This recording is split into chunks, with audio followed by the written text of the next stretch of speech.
Well, Don Kohn, vice chairman of the Federal Reserve, has announced that he is stepping down from his post in June. So who has a chance of filling that seat? Bloomberg's Hans Nichols is here in New York with us today. Good to see you. And looking at some of the possible candidates, you know, we could maybe use a Cisco-type preview from Washington on who's going to be filling some of these spots on the Fed Board of Governors. Well, and the White House really looks at this as an opportunity to shape the Fed and their image, because remember, they had to reappoint Bernanke, and they have 3 open slots. Now, normally, you get your names floated for something like this. There's a trial balloon. You're kind of happy. It bolsters your cred around town.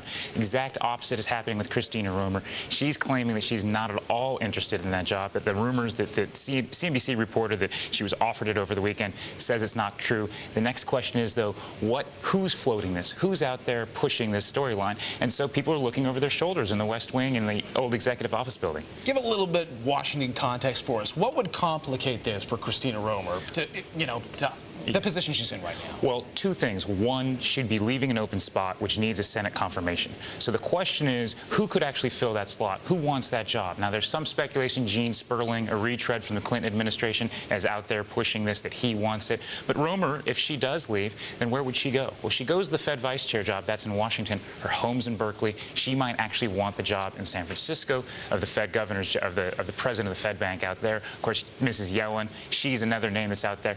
The general speculation is whoever is vice chair will actually get the Fed chairmanship job when Bernanke leaves, if Obama wins re-election. Is there any buzz about people who actually don't want the headaches of joining the Fed at what's been such a tumultuous time? Well, they like, if their name's out there for floating reasons, if they don't want the headaches, that probably means they have confirmation problems, because this is a Senate confirmation post. The poisonous atmosphere in Washington is not anyone really wants to deal with. And that's the problem with filling one of the slots on the economic team. Everyone has to go through a vet, a full vet, a Senate confirmation. As Tim Geithner found out with those turbo taxes, these vettings can be painful. Things do come up.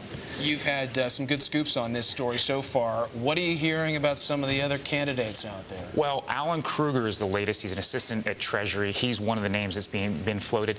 It's unclear why he'd leave Treasury, though, if Gene Sperling, who's also at Treasury, does end up getting the OMB job, because there's also an opening at OMB. So lots of musical chairs. The larger part here is that the administration looks at this as a real opportunity to shape the exit from the stimulus. They can really control all the seats on the Fed and put a stamp on it. All right. Thanks, Hans. Good to see you here in studio. Hans Nichols.